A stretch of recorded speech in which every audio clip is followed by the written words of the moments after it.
అందరికి శుభములు ఆశీర్వాదములు కలుగునుగాక. ప్రార్థన చేసుకుని దేవుని వాక్యాన్ని ధ్యానించుకుందాం. ఈ 2 మాటలతో కలిపి 7 మాటలు సిలువ మీద పలికినవి అవగానే మనము తిరిగి ప్రకటన గ్రంథాన్ని మనము ధ్యానించువారమై ఉన్నాము. మహోన్నతుడా, సర్వశక్తిమంతుడా, యేసు నాయనా, నీ పాదాలకు స్తోత్రాలు. అయ్యా, నేను అల్పుణ్ణి, అయోగ్యుణ్ణి, ఎన్నిక లేనివాణ్ణి. నన్ను నీ సిలువ చాటున మరుగు చేసుకుని నీ నిగూఢమైన సత్యములను మాకు వివరించి, నాయన వినగలిగిన చెవులను, గ్రహించగలిగిన మనస్సును మా అందరికీ నాయన కలుగ చేయండి.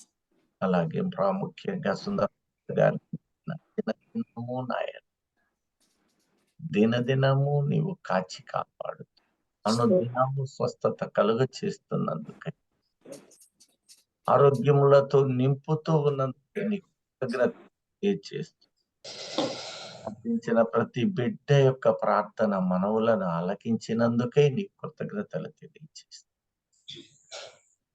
ఈ ప్రార్థన మా ప్రభు యేసు క్రీస్తు నామములో కృతజ్ఞతాస్తుతులతో సమర్పిస్తూ ఉన్నాం పరమ తండ్రి.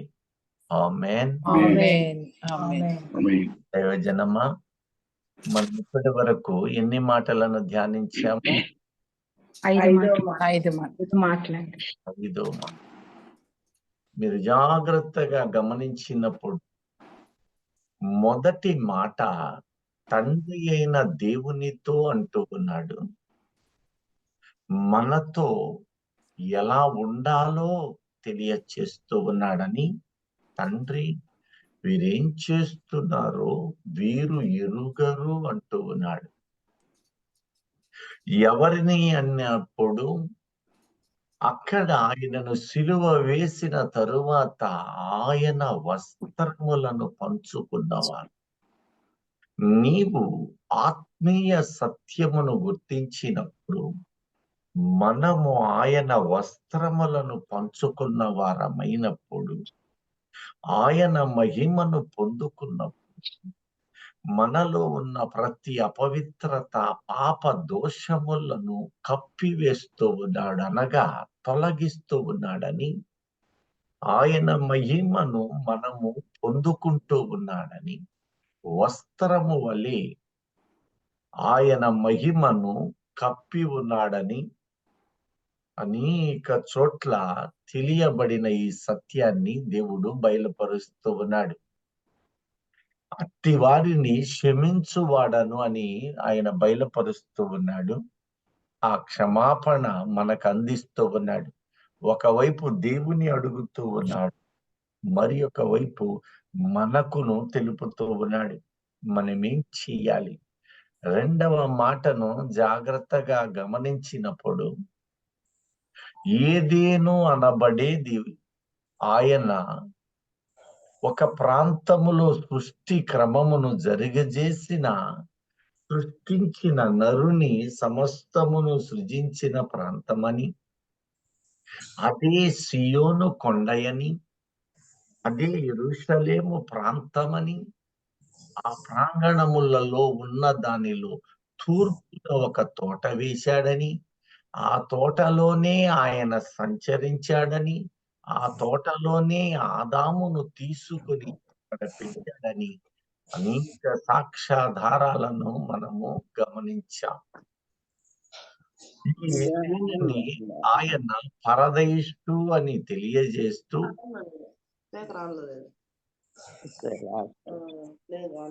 ఈ ఏదెనును పరదైసు అంటూ మారు మనస్సు పొంది ఆయన సిలువ యొద్ద నిలిచిన వారిని, ఆయన సిలువను మనము భుజమున మోసిన వారిని, ఆ సిలువ భారమును మోసుకును ఆయన సిలువను ఎత్తుకున్న వారికి తాను పరదైసు భాగ్యము ఇవ్వబోతున్నానని ఆ కుడివైపునున్న దొంగను ఒక వేదికగా చేసి చెప్పాడు అనేది కనపడుతుంది.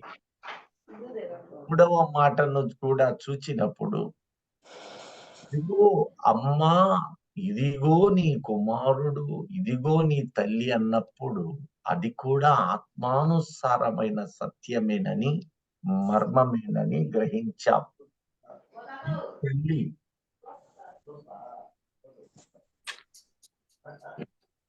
సుందరమ్మ గారు అర్థమవుతుందమ్మా?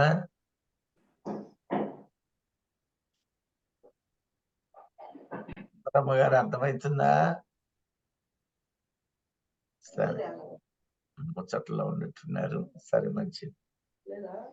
ఈ తల్లి ఎవరు అన్నప్పుడు ఆ స్త్రీమూర్తిని గురించి తెలియచేస్తూ ఇక్కడ సార్వత్రిక సంఘమని, అందులోని 3 భాగాలైన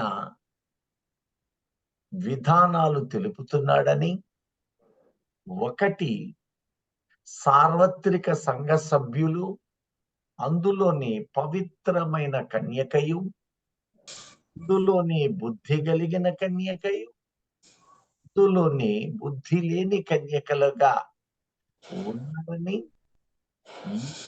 శిలువ యొద్ద నిలిచిన ఈ బుద్ధి కలిగిన మరియు పవిత్రమైన కన్యకలుగా జీవించిన వారి జీవితాలను ఏ రీతిగా ఆదరణ భూమి మీద ఇస్తూ ఉన్నాడో, ఈ భూమి మీద ఉన్న ఈ తల్లి ఆత్మీయముగా అది యెరూషలేము ఉన్నదని, ఈ యెరూషలేము దాస్యములో ఉన్నదని, పైనున్న యెరూషలేము మనకు తల్లి అని, ఈ అన్ని సత్యము మరి ఒక మాటగా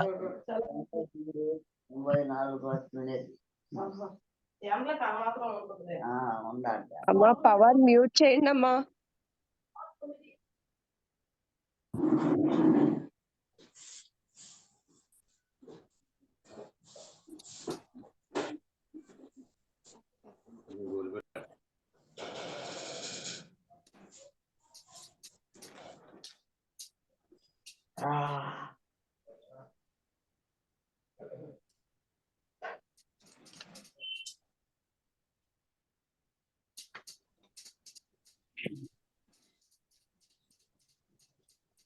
మాట్లాడచ్చమ్మా?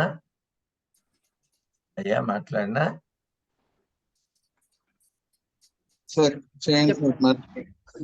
అయ్యా పవన్ బాబు పర్వాలేదా మాట్లాడినా? సార్ మాట్లాడండి సార్. మాట్లాడినా పర్వాలేదు, ఏమి ఇబ్బంది లేదు. మాట్లాడినా అయ్యా? వినపట్ల? మాట్లాడండి సార్. దేవునికి ఇస్తాను. ఆ తరువాత నా దేవా నా దేవా నన్నేలా చేయి విడిచితివి అన్నప్పుడు, ఇది నా స్క్రీన్ రావట్లేదయ్యా, ఒకసారి చూడండి. ఎక్కడో వస్తుంది అంకుల్, వస్తుంది. నా ఫోటో వస్తుందా? ఇక్కడ పృథ్వీ అని వస్తుంది అంకుల్, వస్తుంది అంకుల్. మాకు కనిపిస్తుంది బ్రదర్, మాకు కనిపిస్తుంది. నా దేవా నా దేవా నేల చెయ్యి విడిచితివి అన్న మాటలు తండ్రి కుమారునికి చెయ్యి విడిచాడని, ఎందుకు విడిచాడో మనము గుర్తించి ఆయన పాదాల చెంత సాగాలి అనేది దేవుని సందేశమై ఉంది. ఆ తరువాత ఆయన చేయి విడిచినప్పుడు ఆయన దాహము కొన్నాడని, ఆ దాహము శరీరానుసారమైన దాహము కానే కాదని, అది ఆత్మానుసారమైన దాహమని, ఆ దాహము పేరు పరిశుద్ధాత్మ అనబడు వరమని. అంటే పరిశుద్ధాత్మ దేవుడు కూడా మరణము క్రీస్తు పొందాలి గనక ఆయన కూడా విడిచి వెళ్ళాడు. ఇప్పుడు యేసయ్య నా త్రాస్ట్ అంటున్నాడు, తండ్రి నాకు దాహం ఇవ్వయ్యా. అవును, తండ్రి అంటూ ఉన్నాడు, నిమిష మాత్రము నేను నిన్ను విసర్జించాను. ఈ విసర్జించినప్పుడు తండ్రి విసర్జించాడు, పరిశుద్ధాత్మ దేవుడు కూడా ఆయనను మరణము నిమిత్తము విడిచిపెట్టారు. కారణం మనము మరణము నుంచి గెలవాలి అని. పాత నిబంధన భక్తులు వేవేల సంవత్సరాల కాలము వారికి విడుదల లేక మరణించి పాతాళము చెరలో బంధించబడి ఉన్నారు. అట్టి వారి కోసమని ఆయన ప్రాణము విడిచినప్పుడు మన కోసమును పునరుద్ధానము కోసము మన నిమిత్తము కూడా ఈ రెండిటి నిమిత్తము విడిచినప్పుడు పరిశుద్ధాత్మ దేవుడు కూడా ఆయనను విడిచిపెట్టాడు. ఎప్పుడైతే ఒక్క నిమిషము ప్రాణము పోయిందో వెనువెంటనే ఆత్మదేవుడు ఆయనతో సహవాసము ప్రారంభించి ఉన్నాడు. అంతేకాదు, రోమా 8:11 అంటూ ఉన్నాడు, మరణము నుంచి క్రీస్తును లేపినవాడు. అప్పుడే కాదు, ఈ రోజున కూడా క్రీస్తు నందు మృతులైన అనేకులను లేపుతూ ఆయన సాధనములుగా మనల్ని ఏర్పాటు చేసుకున్న తీరు, ఆయనే పరిశుద్ధాత్మ దేవుడు. ఈ 5 మాటలలో ఉన్న సత్యాలను మనము గమనించాము. ఇప్పుడు 6వ మాట 7వ మాటలో ఉన్న అర్థాలను, అవి కూడా లేఖన సత్యాలు భాగాలుగా మనము చూస్తూనే ఉన్నాం. 6వ మాటను చూచినప్పుడు యోహాను సువార్త 19వ అధ్యాయము 30వ వచనాన్ని ఒక్కసారి చూడండి. యేసు ఆ చిరక పుచ్చుకొని సమాప్తమైందని చెప్పి తల వంచి ఆత్మను అప్పగించెను. చూడండి, ఈ సమాప్తమైనది అని ఈ మాట ఎవరికి తెలియజేస్తున్నాడు? ఇక్కడ 3 విధానాలుగా చూపుతున్నాడు. ఒకటి, తండ్రి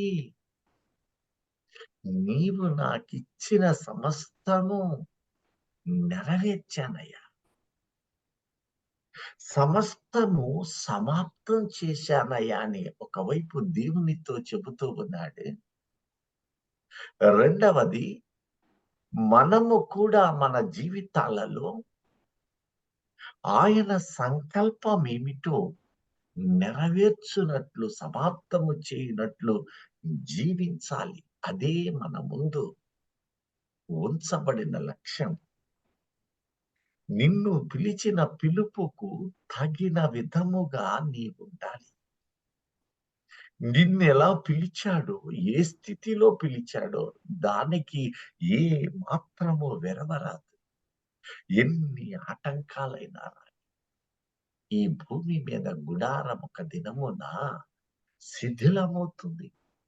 కానీ దేవుని కృప నిత్యము, ఆయన నివాసములు రమ్యమైనవి, శాశ్వతమైనవి.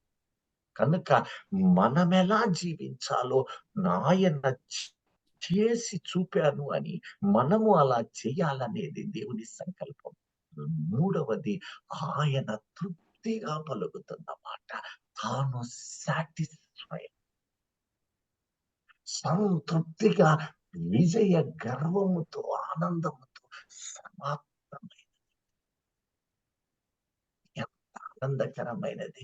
ఈ రోజున నీవు నేను ఆయన నీకిచ్చిన పనిలో, ఆయన నీకిచ్చిన ప్రతి విషయములో నీవు ఆయన ఎడల చేయవలసిన ప్రతి పనిలో సమాప్తం చేస్తున్నావు అనుదినము. ఈ రోజున ప్రశ్న వేసుకో, సమాప్తము అంటే ఫుల్ఫిల్గా చేయడం, ఆయనకు విధేయతతో మాటలు, పలుకులు, క్రియలలో, నడతలో 24 గంటలలో పగలు 12 గంటలు ఇచ్చి ఉన్నాడు. ప్రతి అడుగులో ఆయన చిత్తము నెరవేరు, ప్రతి అడుగులో ఆయనకి ఇష్టమైన రీతిలో నీవు నడుచుట, నడిపించుట ఆయన చిత్తము. చేయుటకు మనకు ఆయన ఇచ్చిన పని, లోకములో ఉన్న మనలను తీసుకుని వచ్చి ఆయన ప్రత్యేక జనము అని పిలిచి ఉన్నాడు. మనకొక రాజ్యాన్ని ఇస్తూ ఉన్నాడు. భూమి మీద ఆయన రాజ్యమును ఏర్పాటు చేశాడు. అందులో మనలను నింపుతూ ఉన్నాడు కృపతో. ఆ కృప విస్తరించబడినప్పుడు, ప్రత్యక్షత మనకిచ్చినప్పుడు, ఆ ప్రత్యక్షతలోనికి మనము చేర్చబడినప్పుడు, ఆ రాకడలోనికి ఎత్తబడిన గుంపులో ఉన్న మనము ఒక రాజ్యమును, భూమి ఆకాశములను నూతన పరచబడిన రాజ్యాన్ని మనము పొందబోతూ ఉన్నాం. అది శాశ్వతమై దానిలోనికి నీవు చేరాలి అని అన్నప్పుడు ఆయన ఏర్పాటు చేసిన ప్రతి సంకల్పము నీలో నాలో నెరవేర్పు జరగాలి. వాటిని సమాప్తము చేయాలి. ఇందులో 7 రకాల సమాప్తాలున్నాయి. 7 రకాలుగా ఉన్నవి. ఆయన చేసినది, మనము చేయవలసినది, అలాగే తండ్రికి ఇష్టమైన కార్యాలు, ఈ 3 అందులో గుర్తపరిచినది. చూడండి ఒక్కసారి యోహాను సువార్త 4వ అధ్యాయము 34వ వచనాన్ని ఒక్కసారి చూడండి. యేసు వారిని చూచి, ఆ నన్ను పంపిన వాని చిత్తము నెరవేర్చుటయు ఆయన పని తుదముట్టించుటయు నాకు ఆహారమై ఉన్నది. ఎంత చక్కని మాట. నన్ను పంపిన వాని చిత్తము నెరవేర్చుట నెరవేర్చినట్లు ఈ రోజున ప్రభువు నిన్ను తాకి ఉంది. ఈ రోజున ప్రభువు తన పనికై నిన్ను ప్రత్యేకపరిచాడు. దానిని పరిసమాప్తి చేయాలి, తుదముట్టించాలి. ఇప్పుడు యేసయ్య తాను భూమి మీదకు రావడం తండ్రి యొక్క చిత్తము ఏమై ఉన్నది?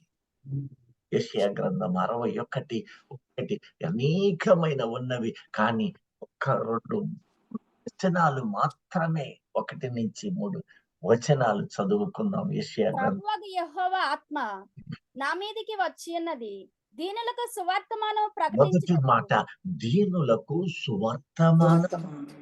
దీనులు వారు కనిపెట్టుకుంటూ ఉన్నారు.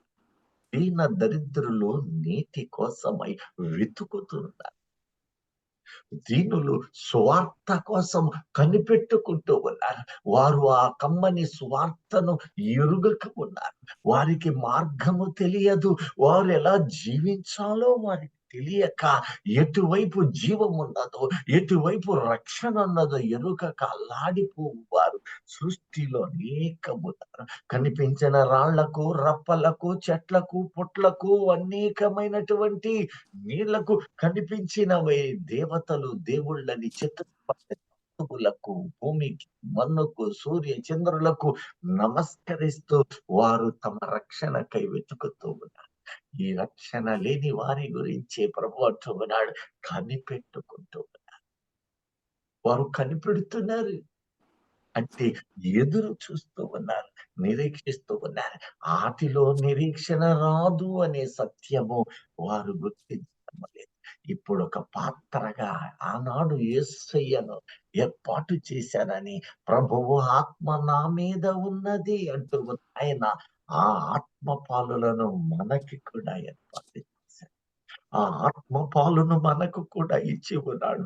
ఎందును బట్టి అయినా సరే, శ్రమ అయినను, వేదన అయినను, కష్టమైనను, ఇవి నీవు అనుభవిస్తూ ఉన్నప్పుడు దిగులు చెందకు, దిగులు చెందకు. నిన్నింకను హెచ్చించు దేవుడై ఉన్నాడు. దేవునికి మహిమ కలుగును గాక. దీనులు దరిద్రులకు సువార్త ప్రకటించుటకు యెహోవా నన్ను అభిషేకించెను, నలిగిన హృదయం కలవారిని దృఢపరచుటకును. చూడండి, ఎంతమంది నలిగిన వారు. ఒక రకమైన నలుగు కాదు. నలగటం అంటే ఏమిటి? పూర్తిగా పిండి అయిపోయినాయి. లేవలేని స్థితిలో ఉన్నాను. చేయి చాస్తూ ఉన్నా, అయ్యా స్వస్థపరచయ్యా, అయ్యా కాచి కాపాడయ్యా, అయ్యా దేహము గుల్లగా అయిపోతూ ఉంది. కనికరము కలిగిన వాడవని, నలిగిపోయిన వారిని ఆయన ఏం చేస్తాడట? దృఢపరచుటకును మన దేవుడు చేసే కార్యం నిన్ను బలపరుస్తూ ఉన్నప్పుడు నలిగిన వారి గురించి నీవు కన్నీళ్లు పెడుతూ ఉన్నావు.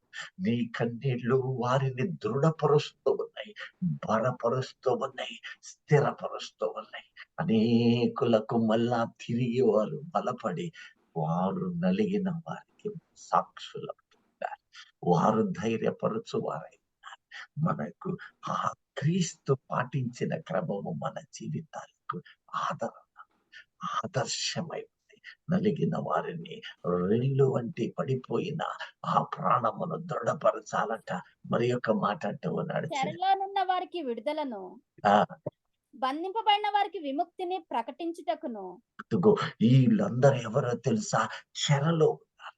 దాస్యం, పాపం, అపవిత్రత, లోకాధికారి యొక్క చెర వాడు బంధించి వేసిన జనము అనేకులు ఉన్నారు. కోత విస్తారంగా ఉంది, పని వాళ్ళు చాలా తక్కువగా ఉన్నారు. ఈ పని వాళ్ళు ఎంత దృఢముగా ఉండాలి, ఈ పని వారు ఎంత బలముగా ఉండాలో ఆయన తాను బలవంతుడై ఉండి మన కోసమని తగ్గి మనలను పైకెత్తుతూ ఉన్నాడు. ఈ పడిన ప్రతి బిడ్డను లేవనెత్తుతూ ఉన్నాడు. అనేకులు లోకమునే వెంబడిస్తూ ఉన్నారు. అట్టి వారికి చెరలో ఉన్నారు. వారికి విడుదల రావాలి, వారు దేవుని రాజ్యములోనికి ప్రవేశించాలి. అట్టి వారి కోసము నీవు పూటపడమంటూ ఉన్నాడు. అట్టి వారి కోసము నీ ప్రాణమును ఆయత్తము చేయి, సిద్ధము చేసుకోమంటూ ఉన్నా గొప్ప దేవుడై ఉన్నాడు. ప్రియ దైవ జనమా, అలాంటి జీవితము నీలో ఎంత కాలము నీవు ఉండగలుగుతూ ఉన్నావు, ఎంత కాలము సిద్ధము చేసుకుంటూ ఉన్నావు. నీవు నలిగినప్పుడు వేదన పడుతూ ఉన్నావు, నలిగిపోతూ ఉన్నావు. మానవులం కదా, నలిగిపోతాం. అయినా దృష్టి ఆయన మీద. దావీదు కుమారుడా నన్ను దాటిపో, దావీదు కుమారుడా నన్ను దాటిపోవద్దు అని ఆ వారు వేసిన కేక వారి జీవితాలను బాగుంది. మనము సాధనాలుగా ఉన్నాం. ఆ సాధనాలైన మనము వారి తలాంతులలో ఈ చెరపట్టబడిన, బంధించబడిన వారికై పాత్రలుగా మారబడదము గాక. మనమే పాత్రలుగా మార్చబడదము గాక. ఇది మనకు కూడా సందేశం. సమాప్తము చేశానని తండ్రికి తను తృప్తి పడుతూ ఉన్న మరి ఒక క్రమము మనకు తెలియచేస్తున్న 3 విషయాలు రంగరించిన గొప్ప దేవుడే. ఇంకా చదువు 3వ వచనం వరకు. యెహోవా హితవత్సరము మన దేవుని ప్రతిదండన దినమును ప్రకటించుటకును, దుఃఖాక్రాంతులందరినీ ఓదార్చుటకును, సియోనులో దుఃఖించు వారికి ఉల్లాస వస్త్రములు ధరింపచేయుటకును, బూడిదకు ప్రతిగా పూదండను, దుఃఖమునకు ప్రతిగా ఆనంద తైలమును, భారభరితమైన ఆత్మకు ప్రతిగా స్తుతి వస్త్రమును వారికిచ్చుటకును ఆయన నన్ను పంపి ఉన్నాడు. యెహోవా నన్ను పంపాడు. ఇప్పుడు కనికరము, కృప, ఆ యొక్క పరిశుద్ధాత్మ అభిషేకము ఇస్తున్నాను. నేను చెరలోనికి పట్టబడ్డా, నేను సిలువ వేయ, ఇదిగో శోధనలు నేను పొంది ఉన్నాను, బహువేదనలకరమైన శోధన, నా దేహము దున్నబడిన శోధన, ఇవన్నీ నేను మరణానుభవముగా పొంది ఉన్నాను. నేను మరణానుభవము నేను అనుభవించాను, మీకోసమే అనుభవించాను. కనుక మన ప్రధాన యాజకుడు మనతో పాలిభాగస్తుడే. నిబ్బరము కలిగి ఉండు. సియోనులో ఒక దినము ఉల్లాస వస్త్రములు మనకి అనుభవములోనికి తేబోతూ ఉన్న దేవుడు, మనలను గాయములను కట్టు దేవుడు, మనలను స్వస్థపరచు దేవుడు, మనలను సిద్ధము చేయు దేవుడు. ఈ సిద్ధపరచబడుతున్న మన ద్వారా అనేకులకు కృపావరాలను, స్వస్థతలను, విడుదలను ఆయన ఏర్పాటు చేస్తూ ఉన్నాడు. అదుగో ఆయన చిత్తము నెరవేర్చుట అది. సంపూర్ణునిగా మనలను మార్చి మన ద్వారా అనేకులకు ఆ విడుదల కృపను అనుభవాలలోనికి ఇవ్వడము ఆయన చిత్తమై. ఎంత కమ్మని దేవుడు 7 మాటలను పలుకుతూ ఉన్నాడు. ఇప్పుడు చూద్దాం లూకా 23వ అధ్యాయము 45వ వచనాన్ని ఒక్కసారి చూడండి. ఈ సమాప్తమైన ఈ కాపుదల ఏ విధాలుగా ఆయన చూపుతూ ఉన్నాడనేది మనము చూడవలసిన వాడు. సూర్యుడు అదృశ్యుడాయను, గర్భాలయపు తెర నడిమికి చినిగెను. అప్పుడు యేసు గొప్ప శబ్దంతో కేకవేసి, తండ్రి, నీ చేతికి నా ఆత్మను అప్పగించుకొనుచున్నానెను. చాలమ్మా, ఇక్కడ ఒక కమ్మని మాట అంటున్నాడు. గర్భాలయపు తెర నడిమికి చినిగిపోయింది. ఇది శారీరకంగా అక్కడ మనం చూస్తూ ఉన్నాము గర్భాలయపు తెర. ఆత్మ సంబంధమైన తెర ఒకటి ఉంది. శరీర సంబంధం అనే ఒక బంధం ఇస్తూ ఉన్నాడు. హెబ్రీ 10వ అధ్యాయము 19, 20. ప్రభువు వాక్యమును 2 భాగాలుగా తెలియచేస్తున్నాడు. ఒకటి, దేవుని వాక్యము 2 అంచుల వాడిగలిగిన ఖడ్గము. ఒక అంచు భూమి మీద సారూప్యకరమైన లోకములో ఉండు వస్తువులు, లోకములో ఉండే భూ సంబంధమైన వాటికి ఒకటి చూపుతూ, దాని అంతర్లీనమైన పరలోక ఆత్మ సంబంధమైన మర్మమును చూపడమే. ఇక్కడ ఒక ఛాయగా చూపుతున్నాడు. పరలోకమందున్నది పరిపూర్ణమైన స్థిరము. దాని ఛాయ భూమి మీద చూపాడు. ఇది వస్తువుల రూపములోను, ప్రకృతి రూపములోను, దేవాలయ రూపములోను, అనేకమైన పదార్థాల రూపములో చూపాడు. దాని యొక్క స్థితి అసలు అక్కడ ఉంది. నకలు అని నీవు దాన్ని అనుకోవచ్చు. నకలు, సారూప్యము, సాదృశ్యం ఇక్కడ అసలు అక్కడ ఉన్నది. ఇక్కడ అంటూ ఉన్నాడు, శరీర రీతిగా గర్భాలయములు తెర చిరిగిపోయెను. అటువైపు వారికిని ఇటువైపు వారికిని గర్భాలయం ముందు ఒక తెర ఉండేది. ఆ తెర దగ్గరకు యాజకుడు వెళ్ళి సంవత్సరానికి ఒక్కసారి మాత్రమే రక్త ప్రోక్షణ లోపల జరిగించువాడు. మిగతా కాలాలలో యజ్ఞాలు, యాజకత్వము, యాగాలు అన్ని తెరకు యువతలే చేస్తున్నారు. ఇప్పుడు ఏమైందో తెలుసా? ప్రధాన యాజకుడు మాత్రమే సంవత్సరానికి ఒకసారి వెళ్ళువాడై ఉన్నాడు.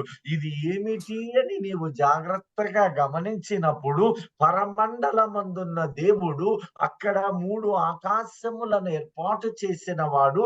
అది పరిపూర్ణమైనది. దాని ఛాయ భూమి మీద పెట్టి ఉన్నాడు. అక్కడున్నటువంటి పరిపూర్ణత ఏమిటి అంటే మహా ఆకాశము, పరిశుద్ధ ఆకాశము, ఆవరణం అనే 3 భాగాలుగా ఉన్నది.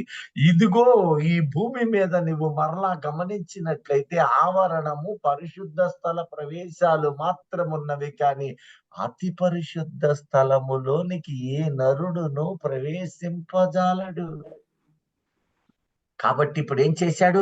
అది నడిమికి తెచ్చి, అంటే ఆ మహా ఆకాశం అనబడిన అతి పరిశుద్ధ స్థల ప్రవేశమునకు మనలను ఈ సాధనాలు చేశాడు. పరలోకాన్ని మనకు స్వాధీనపరుస్తూ ఉన్నాయి. అది ఆత్మీయ అర్థముగా మనం చూస్తూ ఉన్నాం. ఆ తెర భూమి మీద చిరిగిపోయింది. యాజకుడైన అహరోను గోత్రపు వారు మాత్రమే లోపలికి వెళ్ళవలసిన క్రమము తెంచి వేసి ఈ రోజున అనేకులకు భూమి మీద ప్రవేశాన్ని ఇచ్చాడు. ఈ రోజున సువార్త నీవు నేను అభిషేకముతో మనము కొనసాగించగలుగుతున్నామంటే కారణము అదుగో ఆ తెర చినగడమే. లేకపోతే మనకు ఆ అవకాశం ఎన్నటికీ ఉండేది కాదు. ఆ తెర భూమి మీద చించి వేసి అనేకులను ఇదిగో కొరకే ఉంటూ వారలారా రండి, నా తోటలో పనికై ఏర్పాటు చేస్తూ ఉన్నాను, నా వనము ఇక్కడ పెడుతూ ఉన్నాను, ఇదిగో వీడు భూములను దున్నండి, ఆయా భూములుగా మార్చండి. ఇది ఈ తెర చించడము ద్వారా స్వార్థ అవకాశము, అభిషేక అవకాశము, కృప మన మీద కుమ్మరించబడి అనేకులకు మాదిరిగా నిలుపుతున్నాడు. ఈ మాదిరి ఒకటే కాదు, ఆ రోజే 2వ మాటలో ఆయన తన శిష్యులతోటి ఆ వనములోనికి వెళ్ళుచుండేది వాడు. అనేకులైన శిష్యులను తయారు చేసే భాగ్యము నీకు నాకు ఏర్పాటు చేసినది. చూడండి, ఎంత కమ్మని జీవితాన్ని ఇస్తూ ఉన్నాడు. ఈ రోజున యేసుని ఎరగని జీవితాలు యేసు దగ్గరకు వస్తూ ఉన్నాయి, ఆయనను పొందుకుంటూ ఉన్నారు.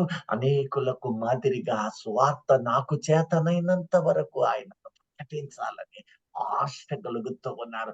ఆ తెరను, అడ్డు గోడను ఆయన తన రక్తముతోటి తెంచి రోజున నీవు నేను ఆయన భాగ్యములో అతి పరిశుద్ధ స్థల ప్రవేశ అర్హతను నీవు పొందావు అంటే ఆయన కృపయై ఉన్నది. అది శరీరమైనటువంటిది.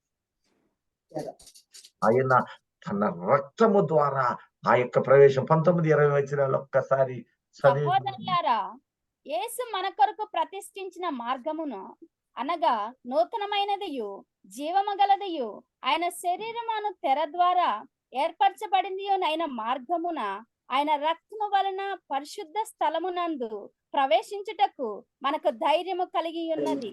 చూడండి, ధైర్యం. అంతేకాదు, ఎఫెసీ 2వ అధ్యాయము 18వ వచనము చూడండి. సృష్టిలో ఆనాటి వరకు యూదులు ఒక వర్గము, మిగిలిన ప్రజలు ఒక వర్గముగానే ఉండిపోయింది.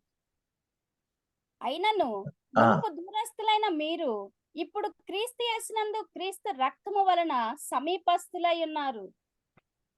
చూడండి, ఆయన ఒక్క శిలువ యాగముతోటి దూరస్తులము. నీవెంతగా ఉన్నా, ఈ రోజే కాదు, ఆదాము నుంచి ఇప్పుడు నువ్వు లేఖనాలను జాగ్రత్తగా గమనిస్తే ఆదాము కానీ, అబ్రహాము ఇస్సాకుల వరకు కానీ, యోబు కానీ వీళ్ళెవ్వరూ ఇశ్రాయేలు జనము కానే కారు. వారు పొరపాటునైనా ఇజ్రాయేలు వంశము కానే కారు. కానీ ఆ గోత్రాలలో నుంచి ఇజ్రాయేలులు వచ్చారు. ఇజ్రాయేలు అను మాట యాకోబు నుంచి మాత్రమే ప్రారంభమైంది. నోవహు వీళ్ళందరూ కూడా అనేక జనాంగానికి వారు జన్మకు ఇచ్చిన వారు. ఈవెన్ అబ్రహాము కూడా మన మూల పితరులలో ఆయన ఒకడు. ఎందుకంటే నోవహు ద్వారా అబ్రహాముకు మనము రక్త సంబంధీకులమే. హాము సంతానము మన భారతీయ సంస్కృతులు. హాము, అబ్రహాము, ఇస్సాకు, యాకోబు ఇజ్రాయేల్ అయ్యాడే. యాకోబు గోత్రం కాదు. అయినా ఆదాము నుండి యేసయ్య వరకు, యేసయ్య నుండి ఆయన ప్రత్యక్షత వరకు అన్య జనాంగము నుంచి కొనబడిన వారు అనేకులు అబ్రహామునక్కడ విశ్వాసులకు తండ్రిగా ఉంచడము ద్వారా విశ్వాసించు ప్రతి వారు నీతిమంతులకు అబ్రహాములో భాగస్థులు చేశారు, తండ్రిగా నియమించారు. కనుకనే మనము లోకస్తులము, లోకములో ఉన్న వారము. అయితే నేడు మనము కూడా ఇజ్రాయేల్ జనము. ఆ యొక్క విభజనను ఆయన సంపూర్తి చేసి ఏకము చేసిన వాడు. ఆయన మనలను ఇజ్రాయేలుగా ఆ తెరను తొలగించడం ద్వారా ఏర్పాటు చేసుకున్న గొప్ప దేవుడై ఉన్నాడు. అంతేకాదు, ఎఫెసీ 2:14-18 చూచినట్లయితే అక్కడ మరి ఒక మాట ఉన్నది, విధి రూపకమైన ధర్మశాస్త్రం. తన శరీరమునందు కొట్టివేయుట చేత మధ్య గోడను పడగొట్టి మన ఉభయులను ఏకము చేశాను. మధ్య గోడ కొట్టివేశాడు. ఒక గోడగా ఉంది. ఎంత గుద్దినా ఆ గోడ పగలదు. అంతటి గట్టి గోడలా ఉంది ఆ ధర్మశాస్త్రం. ధర్మశాస్త్ర మూలముగా ఏ మనుష్యుడు నీతిమంతుడుగా ఎంచబడడు అన్నాడు. ధర్మశాస్త్రము ఆత్మానుసారమైనదే అన్నాడు. కానీ ఆ ధర్మశాస్త్రము క్రియలు కలిగిన వారై ఉండి సంపూర్తి చేయగలిగిన వారై ఉండాలి. కనుకనే ఏ మనుష్యుడు కూడా ధర్మశాస్త్రము సంపూర్తి చేయలేనందువలననే కృప మనలను ఆవరించింది క్రీస్తు శిలువ ద్వారా. తద్వారా ధర్మశాస్త్రం ఉన్నవారు ధర్మశాస్త్రము లేని వారును ఆ కృపను అనుభవించుట ద్వారా బాప్తిస్మము తీసుకొని రక్షణానుభవములో జీవించడము ద్వారా మన ఇరువురు ఏకమయ్యాం. నీవు నేను నేడు యూదులమంటూ మన కోసం ఆ కృప త్యాగమిచ్చి ఉన్నాడు. అంతేకాదు హెబ్రీ 10వ అధ్యాయము 10 నుంచి 12 వచనాలను మనము జాగ్రత్తగా గమనించినట్లయితే అక్కడ ఒక పాపము పోవడానికి, ఒక అపవిత్రత పోవడానికి అక్కడ బలులు ఇచ్చి ఉన్నాడు. దహన బలి, సమాధాన బలి, పాప పరిహారార్థ బలి, అపరాధ పరిహారార్థ, ఇలాంటి బలులు మన పాపములు పోగొట్టుకోవడానికి బలులు ఇచ్చేవాళ్ళు. నేడు కూడా అన్యులు ఈ పనులు మనము గ్రామాలలోనూ అన్నిట్లో చూస్తూనే ఉన్నాం. రక్త ప్రోక్షణ వలన పాప విడుదల. ఏదైనా ఒక పండగ చేయాలంటే మేకన బలివో, చికెన్ మటన్ షాపుల్లోకి వెళ్ళి ఒక్కసారి చూడండి, హలాలు చేస్తాడు బలి. నువ్వు దాన్ని తింటూ ఉన్నావు, వాడు బలి ఇవ్వకుండా నీకు అమ్మేవాళ్ళు అతి తక్కువ. మీరు ఎప్పుడైనా గమనించండి. ఇప్పుడు బలులు ఇంకా చెయ్యట్లేదా? లోకస్తులు చేస్తూనే ఉన్నారు. నువ్వు ఒక్క షాపుకి వెళ్ళి, అయ్యా నాకు 1 కేజీ ఇది చికెన్ మటన్ ఏదో నీకు తెచ్చిన మాంసాహారాన్ని ఒక్కసారి అడిగి చూడండి, వెంటనే కత్తి ఒకటి తీసుకొని ఒక టోపీగాడు ఆ గొంతు కొడతా ఉంటాడు. అదే నేడు షాపులలో ఉన్నది. అదే పండగలకు పబ్బాలకు మేకపోతులను బలించి ఈ బలులు. అయితే అందరూ అనుకుంటారు ఈ బలుల ద్వారా పాపము దోషము పోతుంది అని. ఆయన రక్తము ద్వారానే తప్ప మేక రక్తము గొర్రె రక్తాల పోతే మనుష్యుని పాపము పోదు అని స్పష్టపరిచాడు. దయచేసి చదవండి ఈ మాటను కూడా. యేసుక్రీస్తు యొక్క శరీరము ఒక్కసారియే అర్పింపబడి చేత ఆ చిత్తమును బట్టి మనము పరిశుద్ధపరచబడి ఉన్నాము. మరియు ప్రతి యాజకుడు దినదినము సేవ చేయుచు పాపములు ఎన్నటికి తీసివేయలేని ఆ బలులనే మాటి మాటికి అర్పించుచు ఉండును. ఈయన అయితే పాపముల నిమిత్తమై సదాకాలము నిలుచు ఒక్క బలినే అర్పించి అప్పటి నుండి తన శత్రువులు తన పాదములకు పాదపీఠముగా చేయబడి వరకు కనిపెట్టు. ఒక్కసారి బలి. అనేకమైన బలులిక లేవట. ఒక్కసారే బలి అయిపోయాడు. ఆ బలులలో అనేకమైన బలులు విడుదల కాబట్టి ఈ రోజున లోకము మాత్రము అది పాటించుకుంటారు. ఈ రోజున నీవు నేను ఆత్మానుసారమైన ఆ బలిని స్వీకరిస్తూ ఉన్నాం, ఆ బల్లలో పాల్గొంటూ ఉన్నాం. చూడండి ఎన్ని రకాలైన విడుదలలు. ఒకటి, స్వార్థ ప్రకటించు, నా సంకల్పము నెరవేర్చు, ముగింపు చెయ్యి, సమాప్తము చెయ్యి. తండ్రి నేను సమాప్తం చేశానయ్యా అని తండ్రితో తృప్తిగా తెలియచేస్తూ, నీవు నేను మన ముందున్న ఈ యజ్ఞ యాగాలు సమాప్తము అనగా ఆచరణకరమైన ఈ యొక్క పోరాటము మనము కూడా సమాప్తము చేయాలి. ఎరుగని అనేకులను క్రీస్తులోనికి నడిపించు సాధనాలు అవ్వాలని ఆయన చేసిన ఒక్కసారి బలి వలన చేసిన ఆశ్చర్య కార్యం. ఉభయులను దూరములో ఉన్న వారిని దగ్గర చేస్తూ ఉన్నాడట. రెండవది పరిశుద్ధ స్థల ప్రవేశాన్ని ఇస్తూ ఉన్నాడట. మూడవది ధర్మశాస్త్రమునకు ఆయన విడుదలను విమోచన మన జీవితాలకు అనుగ్రహించి ఉన్నాడట. ఆ తరువాత ఆయన బలులను తీసివేశాడట. ఇంకా యెషయా 53:6 కానీ 1 యోహాను 1:7 కానీ అక్కడ మన దోషములు అతిక్రమములు ఆయన రక్తముతోటి తుడిచి వేశాడట. ఈ రోజున క్రీస్తుని కలిగిన నీవు నేను ఆ దోషములు మన మీద నేరారోపణ చేయజాలం ఎప్పుడంటే వాటిని సంపూర్ణంగా విడుస్తూ దినదినము మనలో చాలా మంది అనుకుంటారు, అయ్యా ఇంకా నేను మానలేకపోతున్నానయ్యా, అయ్యా కొన్ని పొరపాట్లు చేస్తూ ఉన్నానయ్యా. కానీ జాగ్రత్త, వాటి జోలెళ్ళకు. వాటి బాధ వర్ణనాతీతము. అవి తెచ్చిపెట్టు కష్టాలు ఘోరము.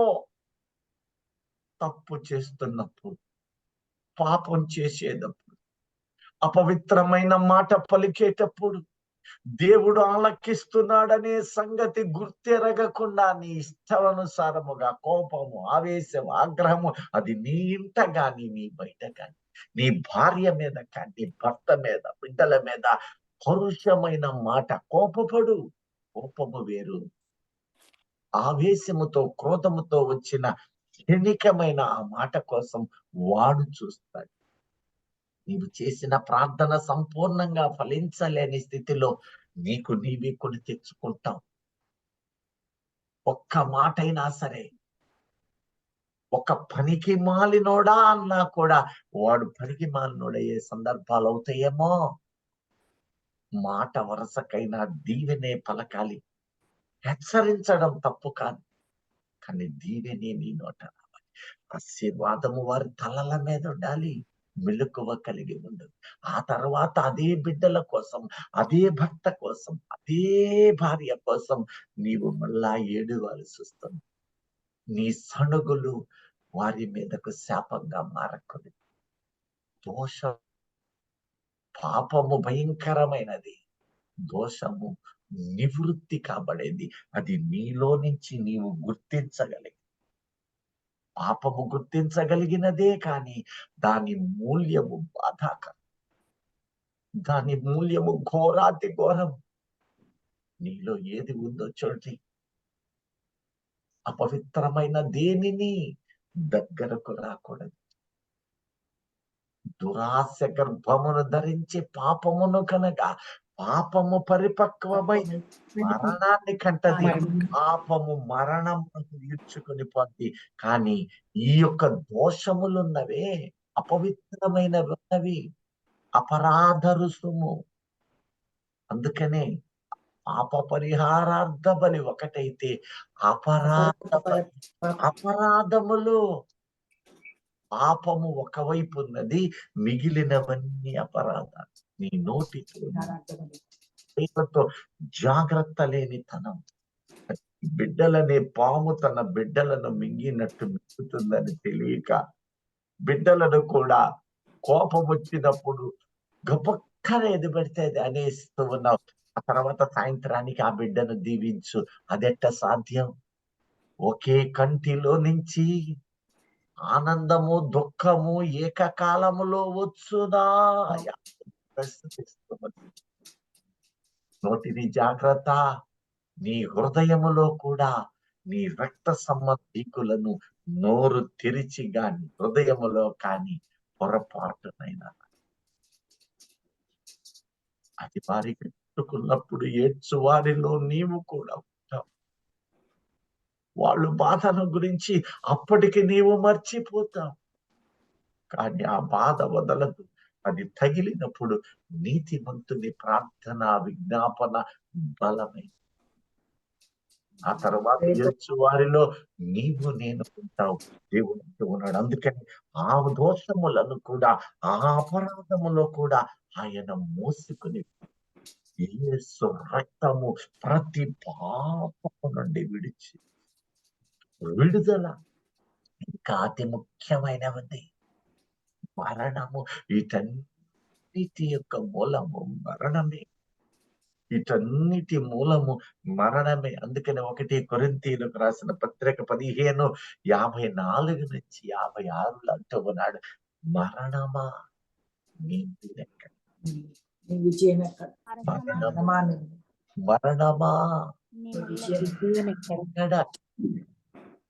ఆ ముళ్ళు ఆయన శిల్ప మీద, ఆ ముళ్ళు ఆయన శిరస్సు మీద. ఇక నీ పాపం అనే ముళ్ళు ఆయన మోసాడు కనుక తిరిగి నేను పాపం చేయనట్లుగా నీకులను పాపమును కప్పువానిగా అనగా తొలగించున్నట్లు సాధనమైతానని నీవు గుర్తించాలి. అందుకనే మరణ భయము మనిషికి ఎంత బాధగా ఉంటుంది. సాము దగ్గరకు వచ్చిందన్నప్పుడు ఆ మనిషి ప్రాణం విలవిలలాడుతూ ఉంది. కానీ క్రైస్తవుడు మరణ వేదన బాధ కలగదు. కారణం అది విశ్వాసి అయిన క్రైస్తవుడు క్రీస్తు కొరకు శిలువ యొద్ద కనిపెట్టుకునేవాడు. మరణం కేవలం నిద్రనిచ్చిన వాడై మనకు ఆ మరణ భయమును తొలగించిన దేవునికి మహిమ కలుగునుగాక. ఆమేన్. హల్లెలూయా. 2వ అధ్యాయము 14-15 వచనాలలో ఇంకో మాట అంటూ ఉన్నాడు, అదుగో ఈ అపవాదికి అపజయాన్ని ఇచ్చిన మనకు విజయాన్ని చూపిస్తుంది. పరిశుద్ధాత్మ అనుభవాలలో మనకు గాయాలు తగులుతూ ఉన్నవి. ఆ గాయాల నుంచి స్వస్థత ఇస్తూ అన్ను దినము రాకడ వరకు లేక ఆయన సన్నిధి వరకు మనము విజయం. అనేక గాయాలు తగులుతాయి. నేను ప్రార్థనా పరుడను, నేను ప్రార్థన దైవ సేవకుడను, విశ్వాసిని, నాకెందుకు లేక ఆయనకెందుకు ఇలా వచ్చిందని తెలిసి తెలియని అజ్ఞానముతో అనేకులు ప్రశ్నలు వారి హృదయాలలో లేక వారు వేస్తుంటారు.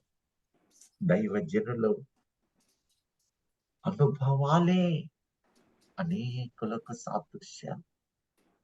మన ప్రధాన యాజకుడు భయంకరమైన శ్రమను పొందాడు. శ్రమల అనుభవము ఆయన అనుభవించటం శ్రమలో ఉన్న వారికి సహాయం. ఎందుకంటే ఆ శ్రమ యొక్క విలువ, ఆ శ్రమలో ఉన్న వేదన ఎంత భారమో నీలో పెద్దలనే మాట, తెలివిగా ఆలోచన చేసే ప్రతి ఒక్కరనే మాట పడేవాడికి తెలుస్తుంది. అనుభవించిన వానికి ఆ శ్రమ విలువ తెలుస్తుందనే మాట సర్వసత్యముగా ఈ లేఖన భాగం. మన ప్రధాన యాజకుడు శ్రమల అనుభవమును పొందాడు గనుక ఆ శ్రమ యొక్క వేదన ఎంత భారమో ఎరిగిన వాడు కనుక మనము సహించగలిగిన శ్రమ ఇస్తూ ఉన్నాడు, తిరిగి లేపుతూ ఉన్నాడు అనేది సత్యమై ఉన్నది. దేవునికి మహిమ. ఆమేన్. హల్లెలూయా. ఆమేన్. అపవాది ఈ శ్రమలను ఒకవేళ కలుగ చేసి ఉన్నట్లయితే ఆ అపవాదిని జయించిన ఆయన నిబ్బరము కలిగి ఉన్నాడు. నేను నీకు తోడై ఉన్నా, నిబ్బరము కలిగి ఉన్నా, నేను నీకు తోడై ఉన్నా, నేను శ్రమపడి లేచినవా. మరణము కంటే వేదన ఇంకెక్కడా లేదు కదా. ఆ మరణాన్నే గెలిచిన వాడను. నీ ప్రాణము నా కవిలలో ఉన్నది, నీ ప్రాణము నా కవిలలో ఉన్నది. నిబ్బరము కలిగి ఉండు, ఏ అపాయము నీ దరికి రానివ్వను, ఏ విధమైన శోధన దరికి రానివ్వను. అయితే అనేకులు ఆశ్రమలలో, అనేకులు అలాంటి వాటిలో దీనులై భయంకరమైన వేదనలో నడుగుతూ ఉన్నారు. వారికి దిక్కు దోచక దరిద్రమైన స్థితిలో అల్లాడిపోతూ ఉన్నారు. ఈ శ్రమల అనుభవమును నేను నీకిచ్చుట ద్వారా, ఆ శ్రమల అనుభవాన్ని ఒక్కసారి రుచి చూడటం ద్వారా నిన్ను లేపినప్పుడు ఆ శ్రమలలో అల్లాడి దిక్కు దోచక అనేక మంది వేదన పడుతున్న వారి యొద్దకు నేను నిన్ను పంపుతున్నా. వారి శ్రమను ఎరిగిన నీవు ఒక సాక్షివై నిలబడ్డప్పుడు వారు ఆదరణ పొందుతూ దేవుని యొద్దకు వస్తూ ఉన్నారు. నా యొద్దకు వస్తూ అట్టి వారిని బలపరచుటకు నేను నిన్ను సాధనము చేశాననే దేవుడు ఆదరణ చూపుతూ ఉన్నాడు. ఆయన అంటూ ఉన్నాడు, అపవాదిని గెలుచుట ద్వారా 7 విధాలుగా ఆయన సమాప్తము చేసి ఉన్నాడు. ఈ 7 మనకు ఇవ్వబడిన ఆదరణలో ఆయన చేసిన కార్యాలను చూపుతూ ఉన్నాడు. విడుదల, విమోచన, కృప, రాజ్యము వీటిలో కనపడుతూ ఉన్నది. ప్రియ దైవ జనమా, అట్టి వారికి మనల్ని సాధనము చేయుటకై ఆయన తాను ముందు సమాప్తము చేసి మనలను అదే క్రమములో నడుపుతున్న దేవునికి మహిమ కలుగును గాక. అట్టి క్రియలో మన జీవితాలను ధన్యం చేసుకొని ఆదరణ కలిగిన ఆయన కృపలో అనేకులను మాదిరిగా మార్చునట్లుగా తెలుపుటయే ఈ సమాప్తమను మాటలో అర్థమై ఉన్నది. దేవుడు ఈ మాటలో మన వినికిడిలో దీవించి ఆయన రాకడకు సిద్ధము గాక. ఆమేన్ ఆమేన్ హల్లెలూయా బ్రదర్ గారు